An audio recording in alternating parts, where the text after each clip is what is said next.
Hey guys, welcome back to The Readers. I hope you are having an amazing day. Let's get right into the stories. The first one is a pro-revenge story. My dad owns a rental property in a quiet suburban neighborhood that he's been leasing out for several years. Back in March 2024, he got new tenants, a family that seemed decent and reliable at first glance. That impression didn't last long. Just 2 months into their lease, in May, the tenant, Pastor Mike Thompson, stopped paying rent. My dad, being understanding, called him up. "Look, I know times can be tough," my dad said.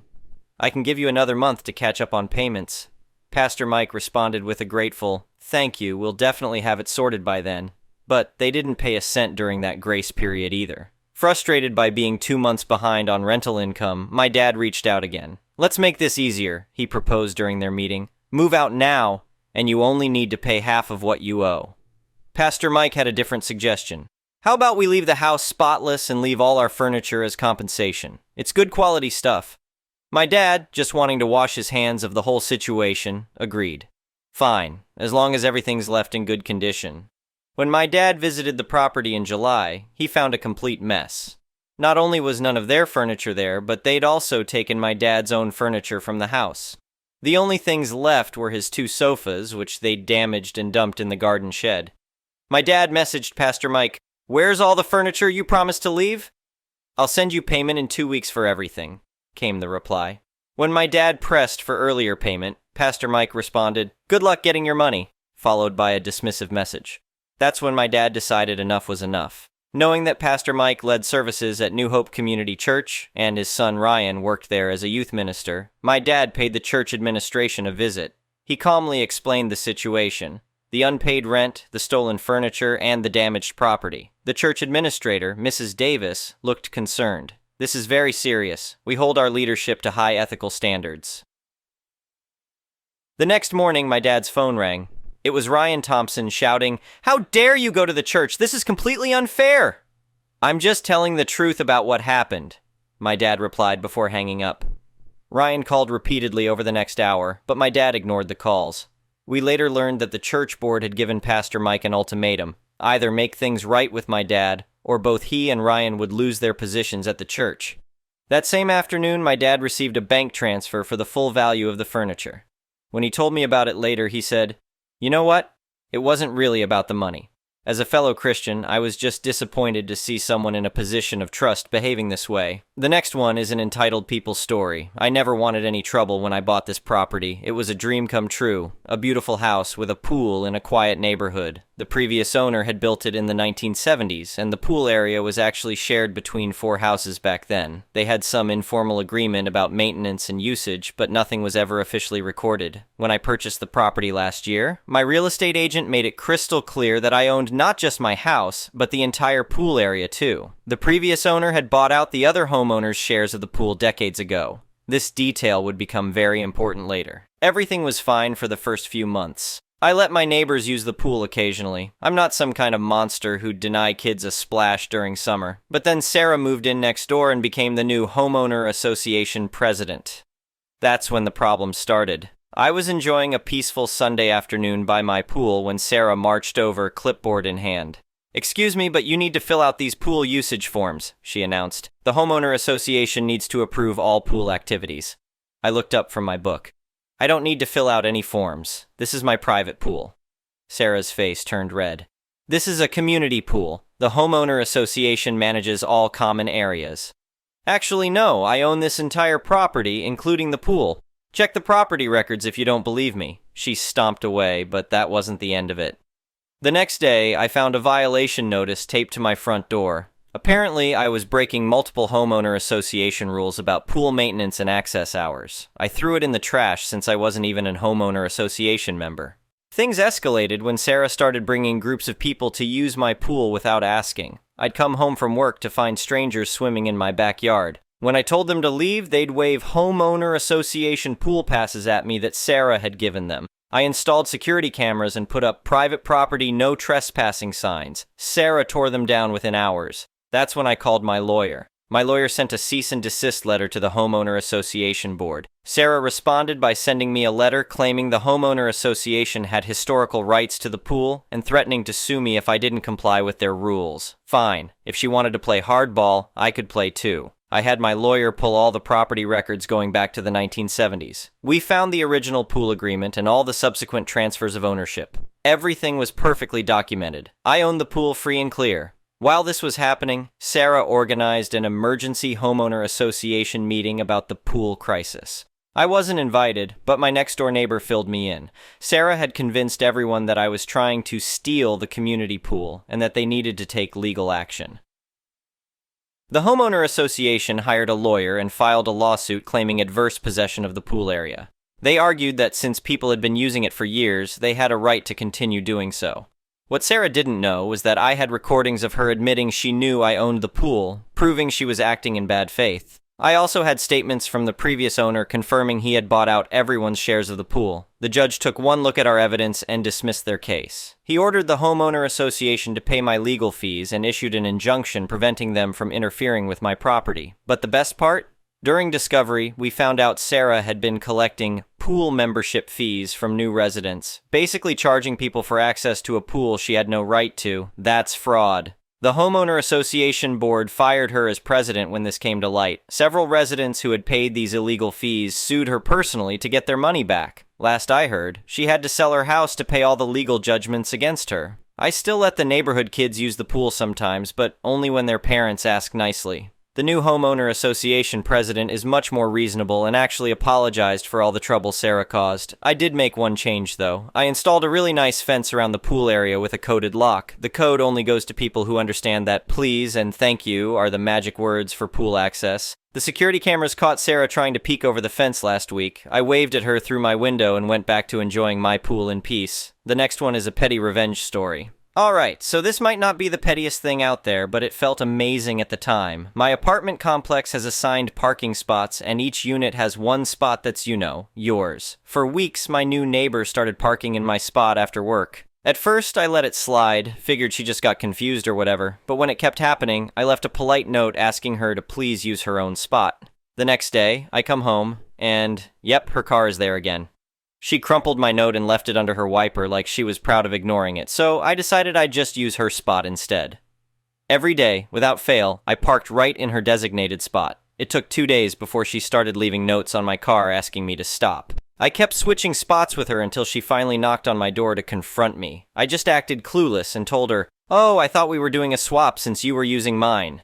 She sputtered out some excuse, but she finally stopped. Now every time I pull into my spot and see her car not there, it's a tiny little win. The next one is a malicious compliance story. Short history. Fall 2005, So and I buy our first house together, we're happy. Baby's on the way, house is cute and in a new subdivision, homeowner association just formed. We're at the end of a blunt cul-de-sac, quiet, no traffic, neighbors nice. 3-ish years later, the US economy crapped the bed and wiped with the drapes. Over half of the homes in our subdivision have been foreclosed on or are in the process. Me and mine aren't paying on our mortgage. We've moved out and a family friend and his family have moved in. They lost their house. He pays me a discounted rent. I'm not paying the mortgage, but maintaining the house with his rent. The homeowner association is having troubles maintaining the common areas and keeping things clean because of lack of funds. Junky cars and dead, dying landscaping are everywhere, one home burned to its foundation. A few months after my friend moves in, red fire lane paint is applied to the curbs of all the cul-de-sacs in the subdivision. I'm furious because it prevents street parking in front of the house. Anytime I need to stop by to fix something or my tenant has a guest, we must park in front of a neighbor's house or in the common collector streets and walk in. I call the local fire department to ask why they need so many fire lanes, seeing how there were no hydrants nearby. They told me they hadn't requested additional fire lanes, nor had they asked for curbs to be painted. They said anyone can just paint a curb red. It's the signage or a hydrant's presence that makes it a legal fire lane. The paint's just there to help you interpret the signage. I check and sure enough, no signs. Come to find out, it's a ploy by the homeowner association to drum up more funds. If they paint curbs red and call it a safety zone, their bylaws allow them to fine a homeowner for violating the safety zone. Funny also that the homeowner association president lives at the end of one of the cul-de-sacs, and now the neighbors can no longer park in front of her house without getting safety zone fines. One evening, just past twilight, wearing a high-vis vest, safety glasses, and work boots, I paint over the red curb with boring gray paint, specifically designed for concrete with great coverage. I do the entire cul-de-sac. 3 weeks later, it's red again. 2 days later, gray. 5 weeks, red. Then gray with silicone top sealer. Then red, that flakes off almost immediately. Then red again, flakes. Then a sign that reads, Safety Zone No Parking. For lack of payment, the home is now under notification of foreclosure, and I'm working with an agency to help navigate and file all the paperwork needed so we can short sell. Short selling in this context means that although we promised to pay the bank $350,000 plus interest for the house, they'd forgive any amount we own as long as we turn the house over in good condition, for example, not flush concrete down the toilets or poke pinholes in the water pipes. Which screws us, but it's better than owing $350,000 on a house worth only $165,000 that will be legally taken from us in short order. Duck you, Reagan. I'm still waiting for that trickle. During a short sale, you're required to notify any potential parties that could have liens on the house. This includes the homeowner association. I'm up to date on my dues and have no outstanding violations, so I think I'm in the clear. But no, the homeowner association suddenly comes up with a whole list of violations that haven't been addressed or remedied for 5 months, plus additional fines for the delay. The homeowner association said they notified me in November, but can't seem to produce copies of these multiple notices of violation. They only have the current one in March, listing all the outstanding violations. Examples: black stains on driveway, uncoiled garden hose, unapproved tree, missing bush, missing foliage, dead tree. I informed them that the stains were tire marks from driving into the garage. The unapproved tree they did, in fact, approve. The missing bushes, they approved the removal. Here's a copy of the plan and your approvals with your name on it. It's not my fault you don't know what you approved. The dead tree. Many trees tend to lose leaves in the fall, like around November. They might look dead if you're just making up violations in February, but are just dormant and waiting for spring. Even if it was dead, you can't replace a tree in November, December, January, or February. No nurseries sell saplings that late in the season, unless you want a Yuletide tree. How can someone be reasonably expected to replace a dead tree in the off-season? The homeowner association delays responding, and the short sale is on a timer. If I don't have all legal items, payments for liens, and documents into the escrow officer by my short sale will fall through, and I'll owe $350,000 plus interest on a $165,000 house that's soon to be foreclosed on. The homeowner association fines and fees total $1,955.45 short of where felony fraud starts. I'm furious. This homeowner association is going to duck me one last time, and I'll pay for the experience. So I talk to the escrow officer and see what she needs. Only the money for the homeowner association lien, and you'll close escrow tomorrow. She's seen reams of these come through with similar amounts of fines requested by homeowner associations that hold up short sales. None exceed $2,000. I ask her what form of payment will satisfy her as an escrow officer. Money order, cash, or check? A check would be easiest for you, don't you think? If I write a check to homeowner association for $1,955, then hand it to you, that'll satisfy escrow. Yep. You'll mail the check to homeowner association after the documents record? Yes. You'll have a check in 25 minutes. The next day, on the phone with the escrow officer. Sitting in my car in a parking lot. 9:01 a.m. Did the documents record? Did the short sale go through? Yes. I'll mail out finalized documents and any other items before close of business today. Thank you. Hang up. I walk into the local branch of my bank and inform the teller, I need to place a stop payment on a check. The next one is an entitled People's Story. My science teacher, F40-something, is a controversial teacher at my school. Apparently, she has either loved or hated my individuals and picks favorites. I am obviously not one of them. Our issues began on the first day of school in August. I have gastroparesis, which basically means that my stomach is paralyzed and does not digest food the way it should. I get bad stomach cramps. On top of that, I have a small bladder. I physically cannot hold it very long, or else I will legitimately pee myself. I told my teacher about the issues on day 1, and she said that she does not make exception for people because I am just trying to get out of class. I have since cried in her class over stomach cramps where I feel like I am dying. She still states that I cannot have an extra bathroom pass. A few days later, we had a quiz on scientific notation. Midway through, she took my quiz and stated I cheated by looking at my watch. My watch was dead. About a week later, the teacher stroked back again.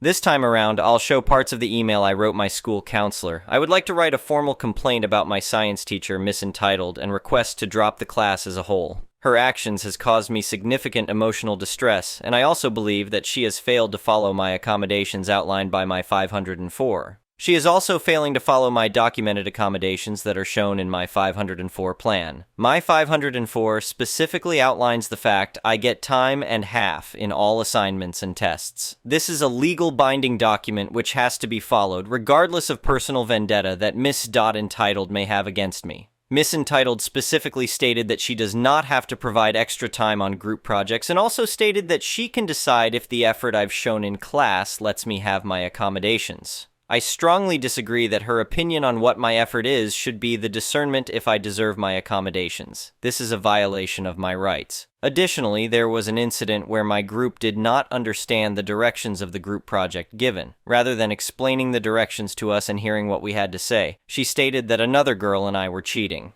She also public shamed us for our mistake in front of the entire class. While I do agree that we may not have been as professional as we should have been, her behavior was over the top and targeted. I strongly disagree with her actions that she took. A few weeks ago, we had an assignment on math. I am pretty good at math and took Algebra 1 in 7th grade. The assignment was easy enough and I finished it pretty fast. My teacher had an extra credit, which I finished with no problem. I asked my teacher about it and she said I got the right answer, except I rounded a bit differently to her. I got my assignment back today to see the problem was wrong. Interesting. I swore she said it was right. I asked her about it since I Googled the answer, which showed the same one I got, and she said, "Where did you get the answer from?" I looked it up on Google, and it said it was the same one as mine. You can't Google the answers, you have to only go off my answer key. That's the only right answer.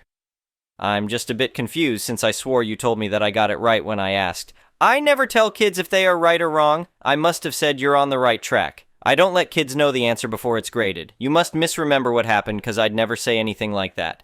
Maybe I am, but I swear, you are. My friend confirmed the conversation went how I stated it went and not how she remembers it. Funnily enough, I redid the problem, however, purposely did it wrong. I got her answer and figured out where she went wrong in the problem. Turns out I had the right answer anyways. My teacher genuinely hurts my mental health because she does not know how to swallow her pride. Other small things have happened, like correcting a fact she has said, and she goes on about how, "You don't know anything." Really sucks that she looks down on me that much when I'm not as stupid as she thinks. The next one is an entitled parent story. When I was 19, my stepmom drugged me. We were at home, and we were talking about smoking, and I talked about how I don't like it, and how I've been trying to get my sisters and dad to quit. She said it's not as bad as I think, and then started pressuring me to smoke what I thought was a normal cigarette. They weren't, and I caved and smoked one puff, which was my first and last time. I couldn't breathe. I was coughing so hard I started crying. She just laughed. She laughed at me while I was crying and saying I can't breathe. Eventually the coughing died down and I sat away from her and then everything started spinning. It wouldn't stop, and when I tried to close my eyes it made my stomach flip. For 5 hours I laid on a recliner staring at a wall trying not to puke. And my mom was recording it and FaceTiming my dad, who was pissed. I was just laying on the chair terrified. My dad came home and started yelling at her. He knows I hate smoking, and then he yelled at her that she knew that I don't like drugs, as my bio mom is a neglectful and mentally abusive drug addict. My sisters were also pissed, and my second older sister kicked her out of the bridal party for it, as she was getting married soon and didn't want her in the party to begin with, but knowing our shared history with bio mom and what stepmom did, she was angry to say the least. I have a lot less trust in my stepmom now, after the stuff she did, what she does. I have a lot of stories I could share about her antics. And while some of you may say to cut her off, but I can't. I have my reasons why, but I'm not comfortable sharing them here as it could reveal who I am. There really was no resolve to what she did here. She never said sorry and laughed at me during all of it. My grandparents don't know about it, but I don't want them to know. They would probably kill her, honestly. She never did it again, and I'm more firm on telling people no with this stuff because that experience scared the hell out of me. I don't know how anyone can do drugs. It's scary as hell. She thinks she's entitled to my respect, and she thinks she's entitled to be my mom no matter what she does. I don't know how to talk to her about how this affected me. If I try, she will yell at me like she always does. Saying stuff like, "Well, I guess I'm a monster then, aren't I?" Or, "You're being dramatic," or even, "Guess I'll divorce your dad then and leave your life forever if I'm so bad. I'm not mentally strong, so I caved a lot when it comes to my parents. I don't know what to do. It's been a while since this, but it still scares me about what happened. Thank you for watching. I would really appreciate it if you could like the video and subscribe to our channel if you haven't already. We'll see you again tomorrow.